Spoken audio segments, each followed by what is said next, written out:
All right, it is June 29th, bringing you a Lake of the Ozarks fishing report. It's a hot one, but the fishing's hot too. So, lake level, it is 659.66. That was midday today. They did end up pulling a lot of current. They've been pulling some current here lately. About midday, about 3, 4, maybe 5 hours. I seen today they really cranked her up 29,000 cubic foot, and that's the most we've had for quite a while. So lake's full. So I'm assuming they're going to be able to run a little bit of current each day, to generate some electricity. It's been hot, and it's only going to get hotter. We was out today. It was 101 when we were out there today until about 2 o'clock, and finally we said that's enough. Let's go in. But the fish are biting. So if you get out fishing, you can catch them, and you can pretty much catch them all day. About mid to late day, afternoon, they kind of slow down, for whatever reason. But then at dusk, boy, the bite's been pretty good. If you pay attention to some of these night tournaments or Wednesday nighters, well, Monday, Tuesday, Wednesday, every night seems like there's a tournament down here. Boy, they've been catching them, and they've been turning in some pretty good bags of fish, and some big fish. Good healthy fish. Still seeing a few now and then that their tails are raw. Still bloodied up. So it tells me it was that just like normal. There was a late spawn. That's usually your bluff fish, your main lake. Some of your main lake fish that stay deep, and they finally come up at that last full moon within the spawning temperatures. As far as water temp and all. But that water temp, it was, what was it today? 85. 84, 85. So boy, it warmed up. It don't take much of these 100-degree days and then 70, 78, 80-degree nights to keep that water, to get it up there warm, and keep it warm. Of course, last couple of years we really ain't had a lot of thermocline developed, just because we had so much current running through the lake. But this year, I believe we're going to see a pretty good thermocline. I'm already seeing some. Kind of seems like it's around, 16 foot, 16, 18 foot right now. Just a little bit of one developing. A lot of the fish we've been catching have still been fairly shallow. We've been getting out really early. Our morning trips, 6 to 10 is what we've been running, and we've been able to catch them fairly decent. Some days obviously are better than others. We've been fishing a lot of main lake stuff early while the water's calm. Some bluff shelves, ledges, shallower brush piles, more steeper stuff though, really, early.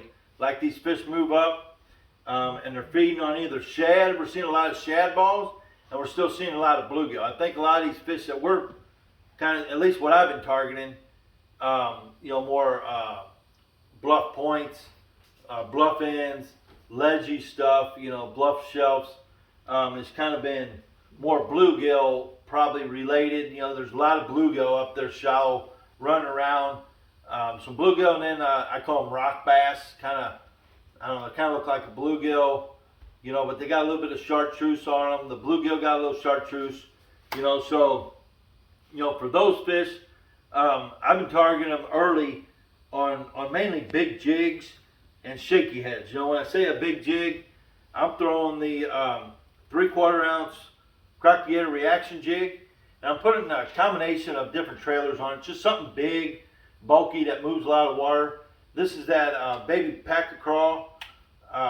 I like it a lot. It moves a lot of water, flaps a lot. It throws a lot of pinchers though, so that can be a little annoying, and you can go through a lot of baits, but it's a good soft bait. Kicks a lot of water, and I think that's why I get a lot of baits on it. Other baits though you can try that I'm throwing, like this Menace. Strike King makes this Rage Tail Menace. It's a good bait. You can put on the back of there. They've got two sizes, the bigger size for that big jig, and then like on my 1/2 ounce jig, if I'm getting real shallow up in some of them boulders, or if it seems like the fish are up shallower, I'll throw like a half-ounce zapper, and you can see I've got that menace on the back of it, and it's got some good flappers. You know, it kicks a lot. The body sticks out past that jig, so it gets a lot of action, and it seems to hold up a little bit better than that packer crawl. You know, on the 3/4 ounce jig, I'm throwing 17-pound fluorocarbon. You know, I'm throwing it on a 7'2" Amistad Falcon with a 8-to-1 lose reel.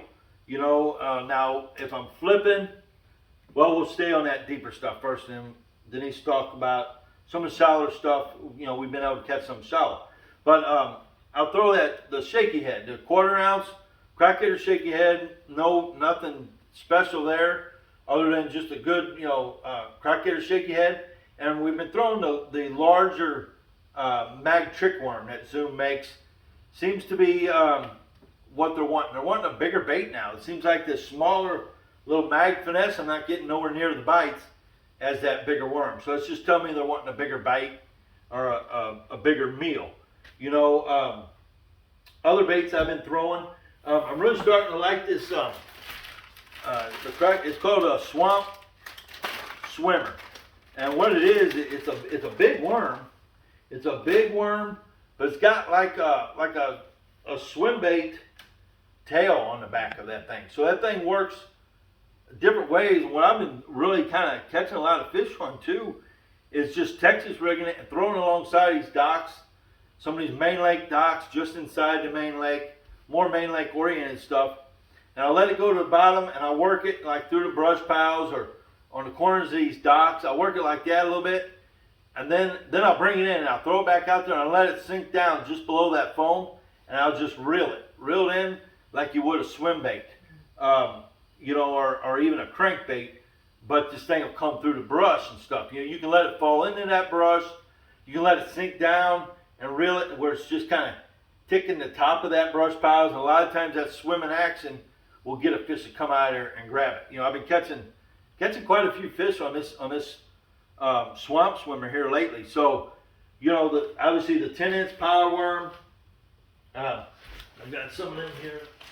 The 10-inch power worm, you know, you can't go wrong with the old Berkeley 10-inch power worm. I got one on that right there I was throwing today.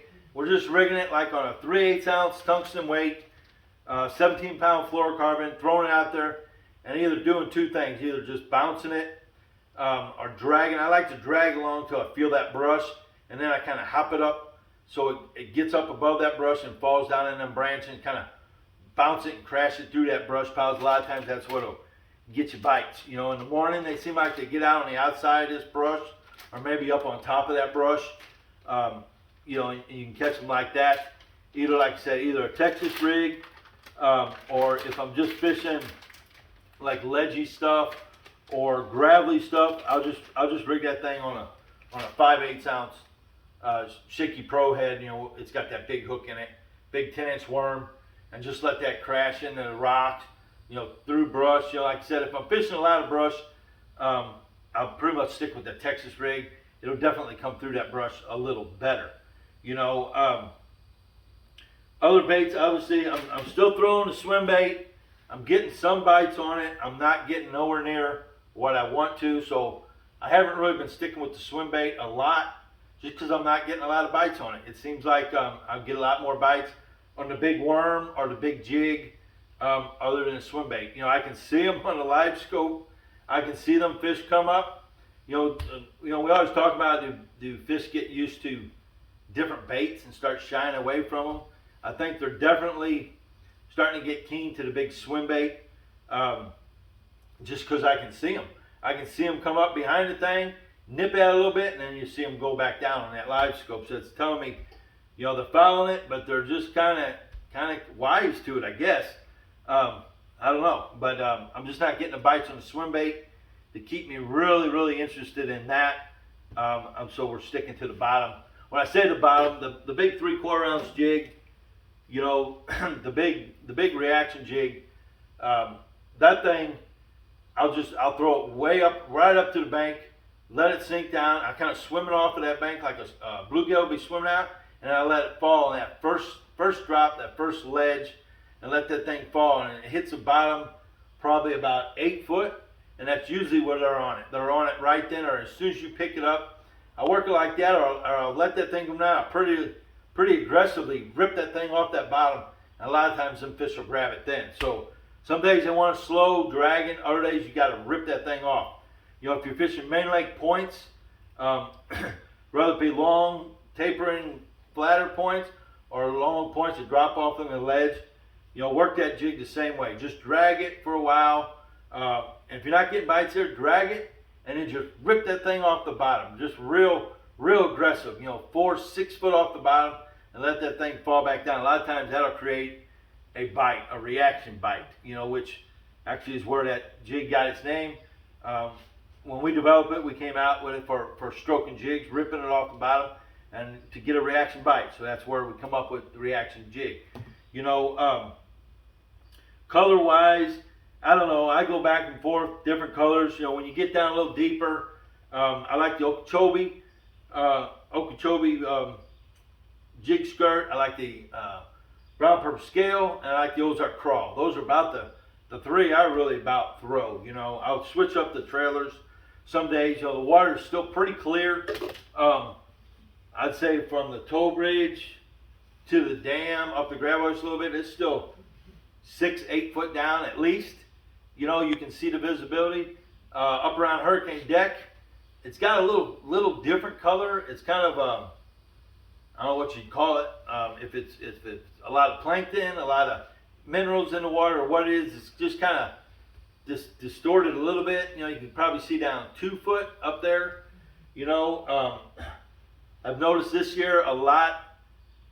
You know, the water was low for a long time, and a lot of plants grew, a lot of greenery grew in the backs and up by the banks. Well, now that water's full. It's came up 3 foot, you know, since all these plants grown. So we got a lot of vegetation in the backs of a lot of these creeks and a lot of these coves. You know, 18 inches, maybe 2 foot of greenery growing. And you know, the minnows, the bluegill, the shad, everything likes to be back there in that. You know, it's creating a lot of oxygen. It's putting oxygen out, putting the minerals out, the plankton. You know, it's just all the food that these bait fish and bluegill and stuff like to eat. It's back there. So they're going. There's a lot of fish in the backs. You know, I've been fishing a lot of main lake stuff till, you know, 9 o'clock, 10 o'clock. If it starts getting rough, or the bite kind of slows down, we'll start going to the back. So I know Denise has been really concentrating more on the back. So what do you think? Why is that? What are you looking for when you're going in some of these creeks, coves, whatever, before you even start to flip? You know.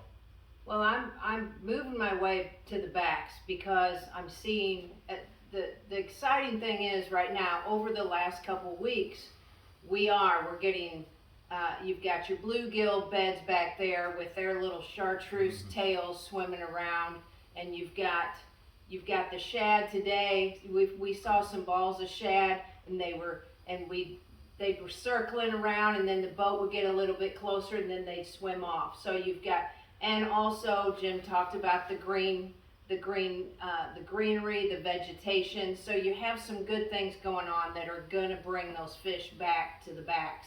So with the shad and the food's back there, I mean, there's going to be some of them bass that just like to be shallow. They're going to be back there. The food's back there. Right. You know. Right. So you kind of get, no matter what, pretty much year round. I have a 1/2 ounce jig tied on, and I talk about having this jig on all the time just because it's such a productive bait. I'm getting to where Ozark craw and brown purple scale are pretty much my go-to colors. I do have a pack of chunk on the back here, and last report I talked about how you getting these pinchers pulled off, and I can't throw it with just one pincher on. No, did. It just don't feel right. So it doesn't feel right. This is that net bait pack of chunk. They have a baby pack of chunk and a pack of chunk. You know, so 2 different sizes. The pack of chunk gets out past that jig a little bit, moves a lot more. Flipping, we're saying flipping shallow. Some people are like, what's shallow? So what are you talking about? What is shallow? Or where are you starting to flip? Or where do you think most of the bites are coming? Most of the bites are coming. One of the most important things is getting in the shade. Yeah. And so you've got to really, I'm fishing. It depends on how the cove or how the back is forming. But basically, I'm hitting the last 3 or 4 docks, working my way all the way to the back where you're possibly stirring up some mud all the way in the backs. I wanted to mention there is a pack-a-chunk color that does have some chartreuse on the back of it. It's called a summer craw. So, anyways, every time you see a really bluegill, matches that yeah, it bluegill. really matches. Either that or like, we would always take that chartreuse pin and chartreuse up just the tip of the crawls, or maybe even the shaky head, to make it look a little more like a bluegill. Well, now they've got, who makes it? It's made by The net bait? the net bait. The yeah. net bait makes one that pretty much imitates a little bluegill. And, today, I know a lot of bluegill are finished, but today we were around 26 mile marker in that stretch today, and we seen a group. I mean, there was probably 20 bluegill still bedding back in this creek, So and we ended up catching.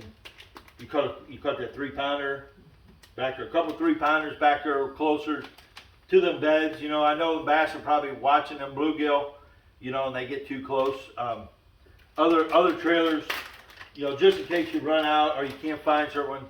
This power bait, this chigger crawl, that's a really good one too. It's got some great pinchers. Of course, it's got the power bait scent.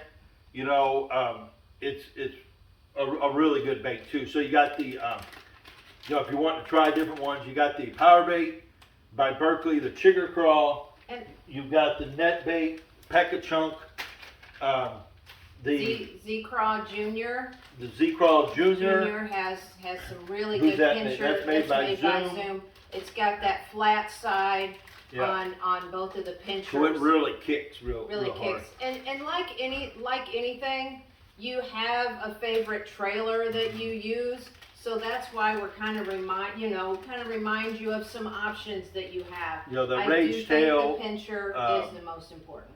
the Menace, that's a good one. They're all real similar, but they've all got little different characteristics that can be the difference in getting a bite or not. So you just switch up and throw different ones. The fish can be really finicky some days.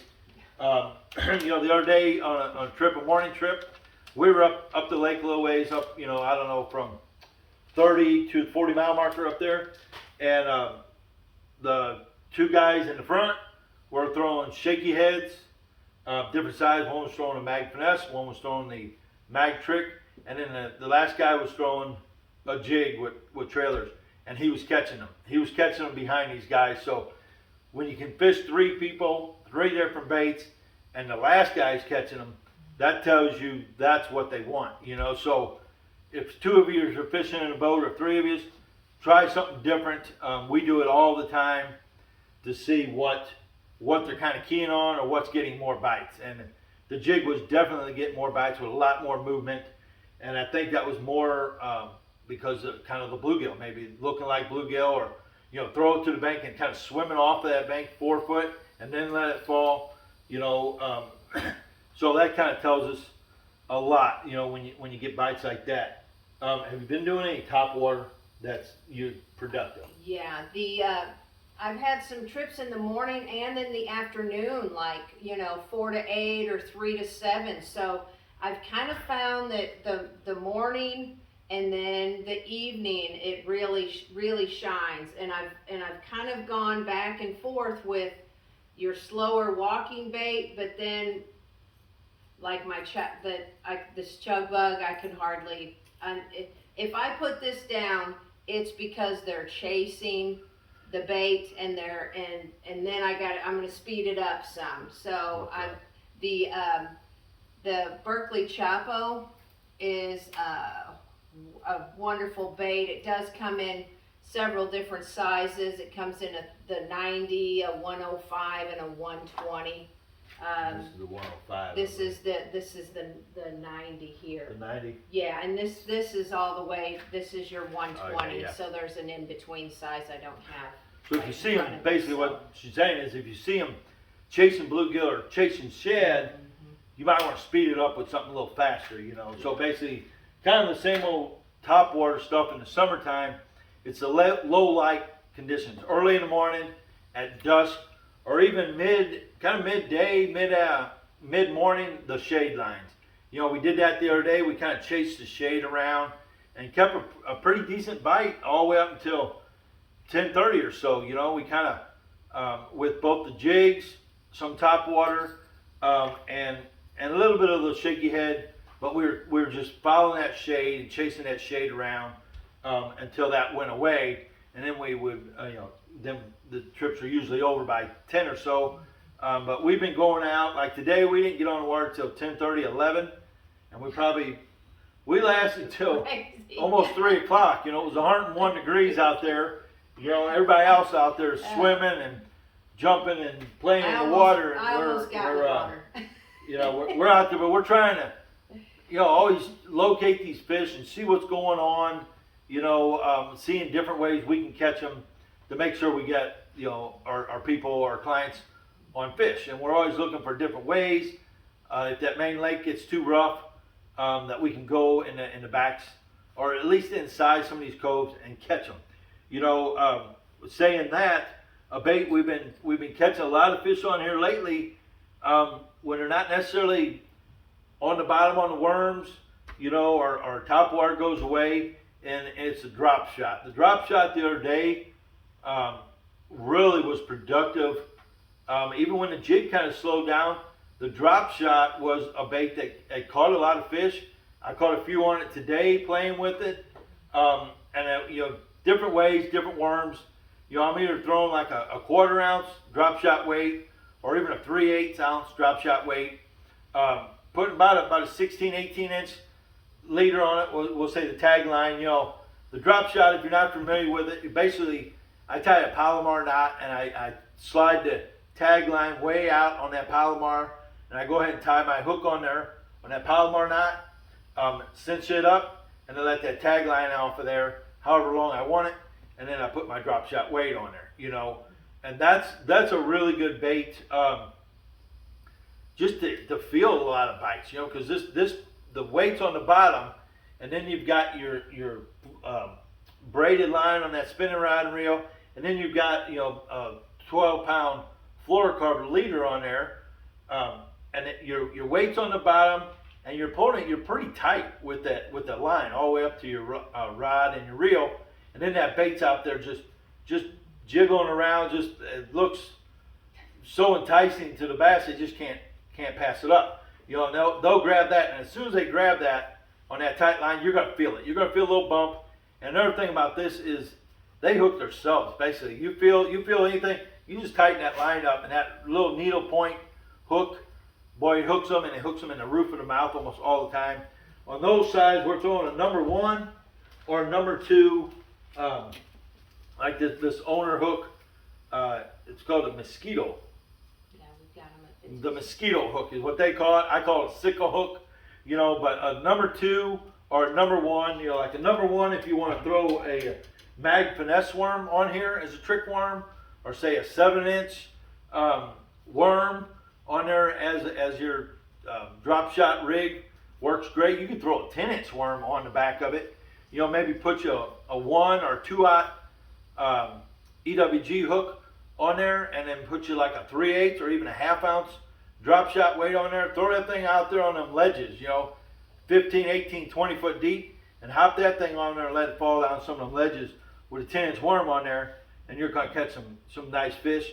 And the bite, you're going to feel that bite a lot. So, you know, the drop shot has been catching its fair share of fish here, at least this last week. It might only be because I've kind of really started throwing it the last week or so, but I kind of like it. You know, I was throwing it today when Denise was throwing a jig. We were kind of fishing just outside of a main lake point, kind of at the bluff end, shelfy stuff.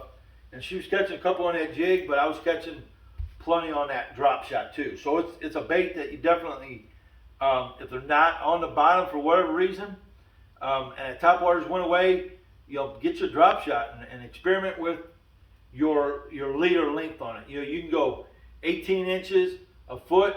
You can go 3 foot with the thing. And it just gets that bait up there looking like a natural fallen worm. And it'll get a lot of bites. Like I said, I like to throw. This is that Berkeley, that Berkeley flatworm they call it, and it's got the Berkeley scent in it. It just doesn't look like a whole lot. It's kind of a tapered worm, but it's got a lot of action. If they come up around it, they're obviously going to smell or taste that Berkeley scent, and they're going to hang on to that thing, and you can catch a lot of fish on it. And like I said, I'll even throw like a 7-inch worm on it or a 10-inch worm on it. Just experiment with all kind of things. Other baits, I didn't say nothing like the big jig. It's kind of getting summertime, and they want a big bait. You just take your brush hog. This is a medium one. Put a full size one. Brush hog on the back of that jig. Football jig, wheezy jig works real good if you're getting into a lot of brush and you're getting hung up a lot. Put that wheezy jig on there. That thing's got the weed guard and the shape to come through some of that stuff. That weed guard will come through a lot of stuff. So, like the 5/8 wheezy jig with a full-size brush hog, you just drag it around out there. Same with the big jig or the big football jig. The fish are biting. If you can stand the heat out there and the boat traffic, you can catch them. But like I said, we've been fishing a lot of main lake stuff, main lake oriented, just inside. And then if it gets too rough or we want to go try something else, we'll go flip shallow. And when I say flip shallow, you can go to the front side of these docks that are just inside main lake, flip up on them catwalks in about, 5 foot? About 4 or 5 foot of water in that shade, and some of the big fish are still up there shallow, before they head out or get up way back up underneath them docks when it gets rough out or the sun gets real bright, but as long as you got bluegill up there swimming around and you got shad balls, them fish, the bass, they're not going to be too far from the bait fish.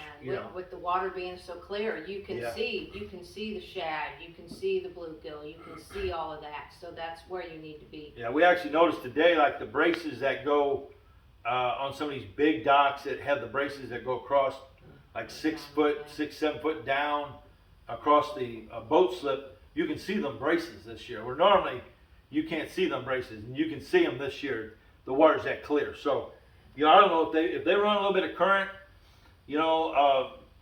every other day or every day, even just for 4, 5, 6 hours.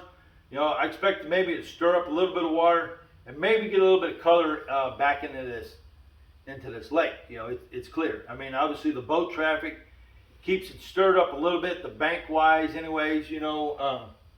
But overall, it's pretty clean as far as the past years. As far as this week, well, for the last 2 weeks, it really hasn't changed. I haven't seen a whole lot of change.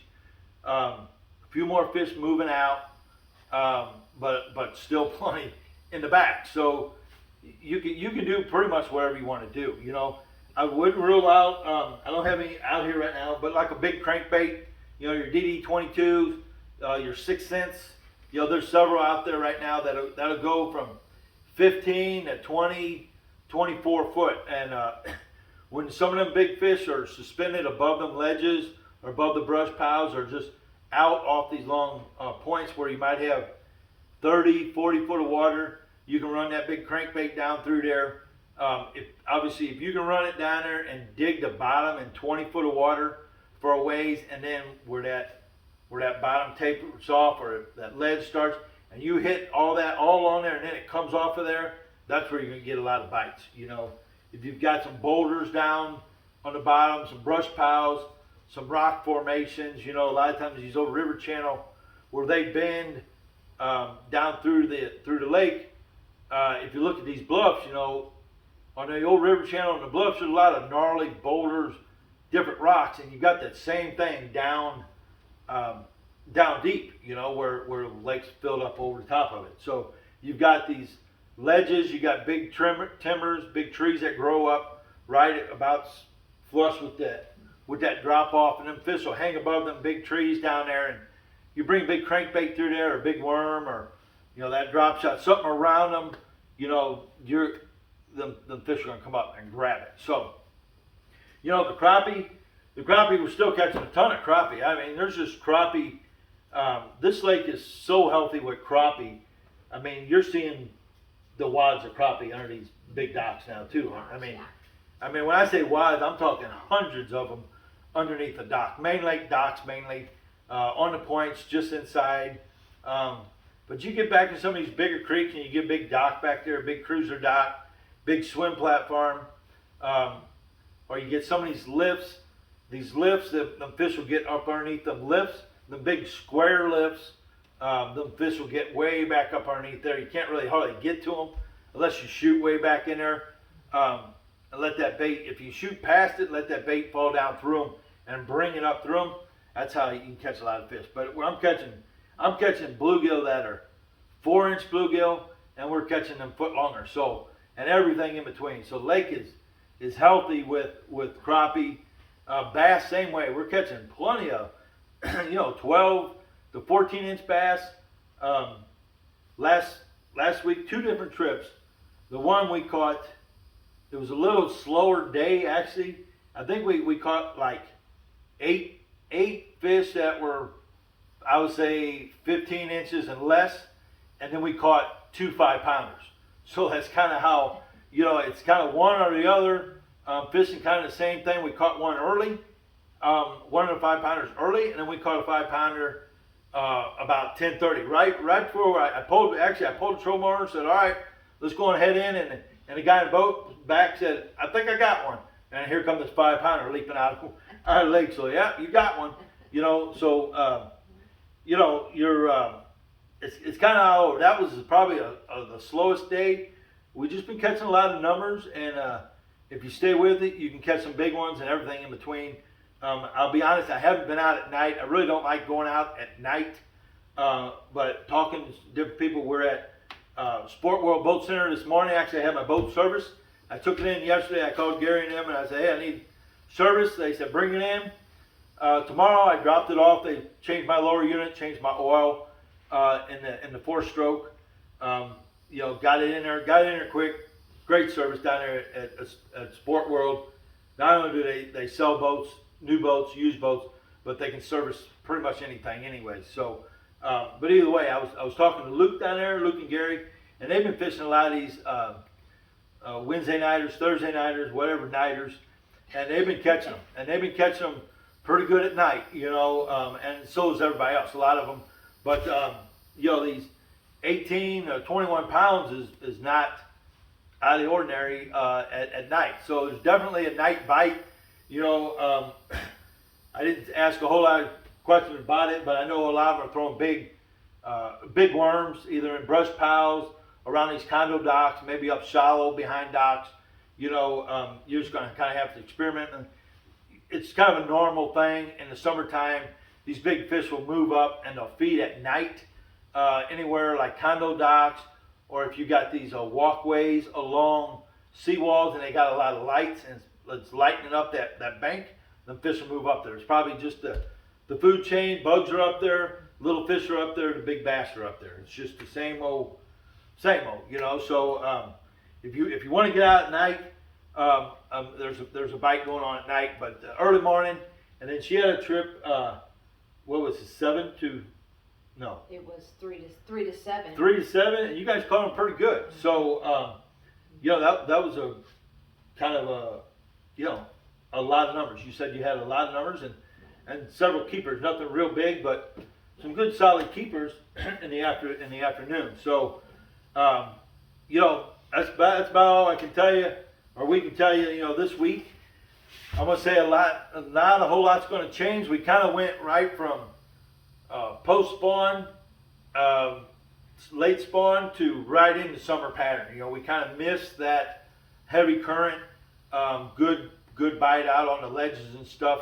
But the fish are out there, but they're all over. You can catch them up close on the points. You can catch them out deep in brush, you know, around boulders, bluff ends. They're all over the place. You can go to the backs and catch them. Haven't caught anything real big in the backs, but we're catching keepers, 3-pounders, 3.5-pounders.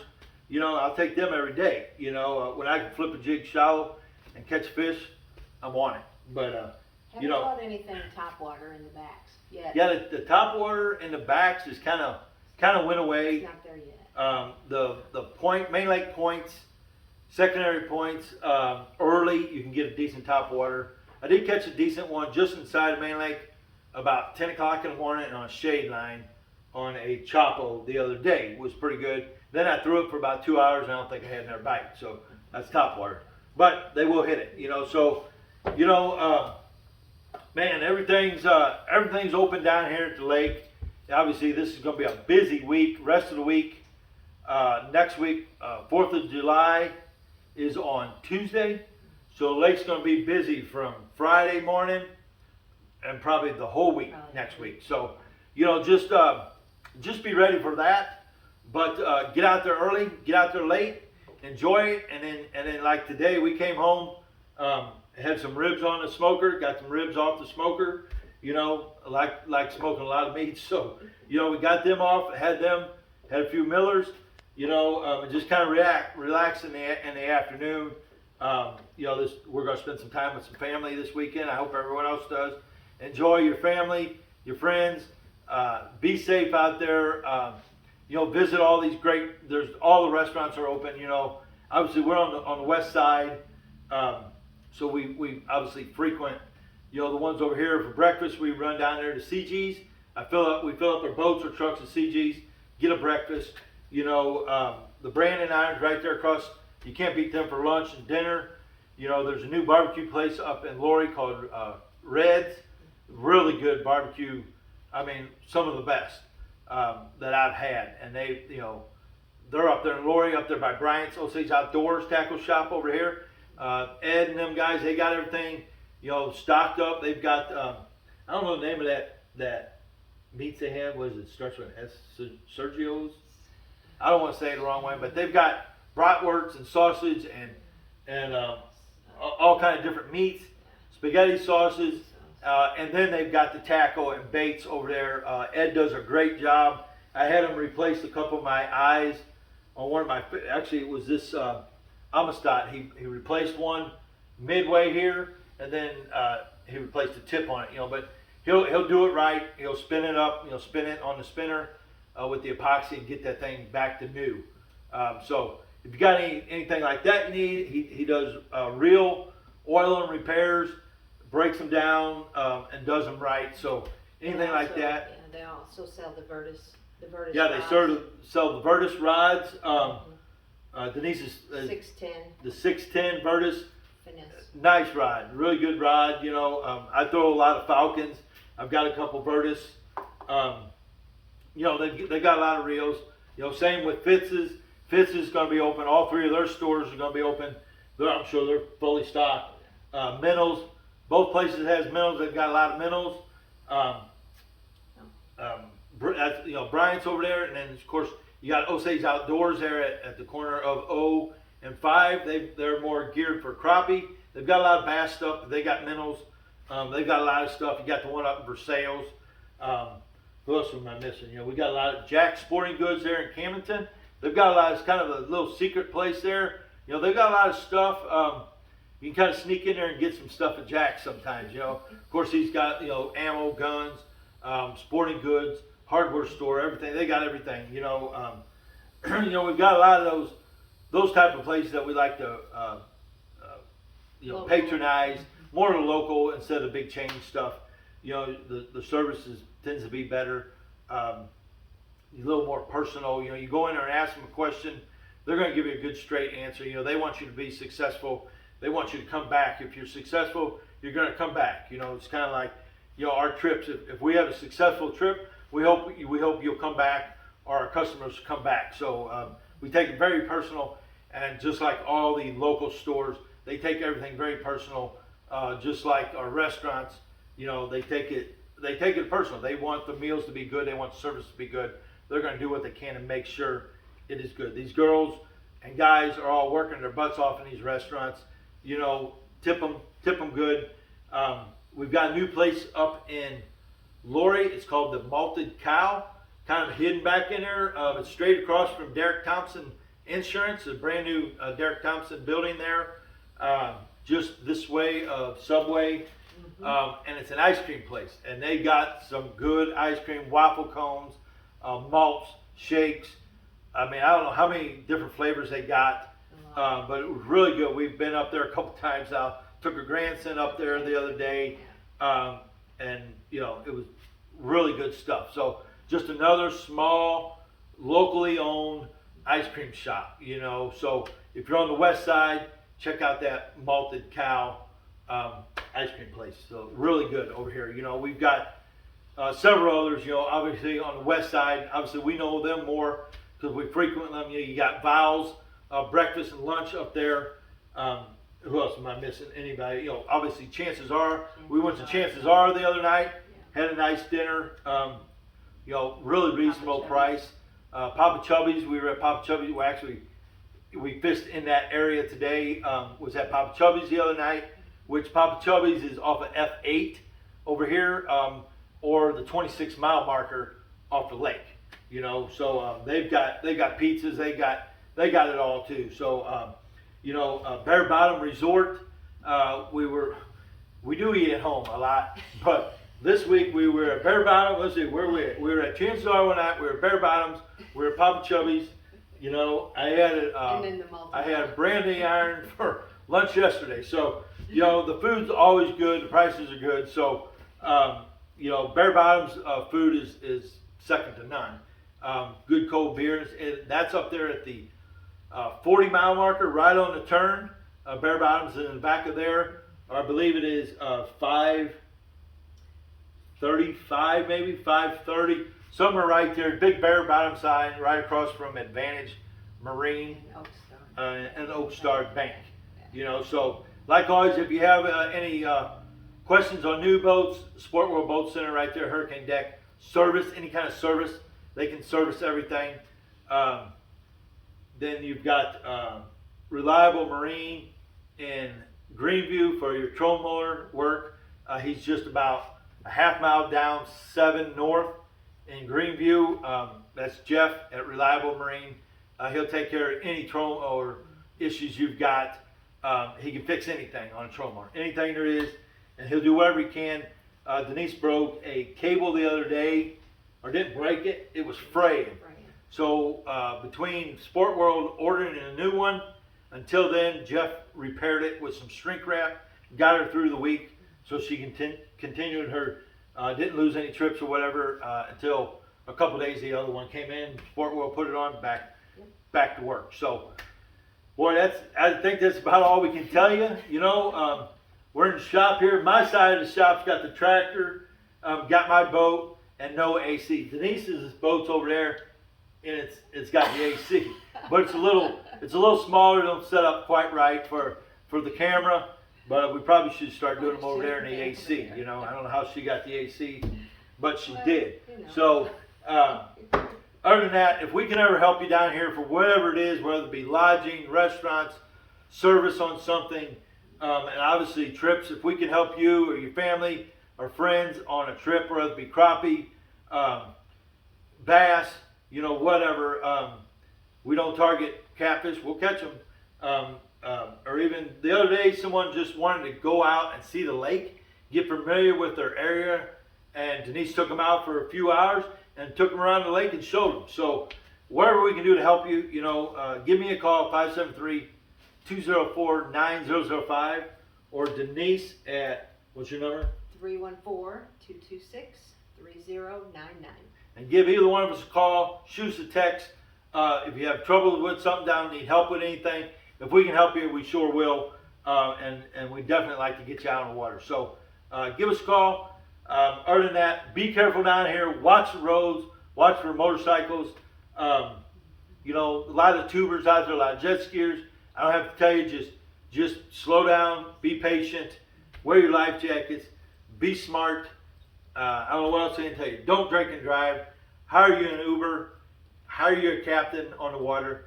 Don't drink and drive. Don't ruin your life or someone else's life. Just be safe. Come down here and enjoy the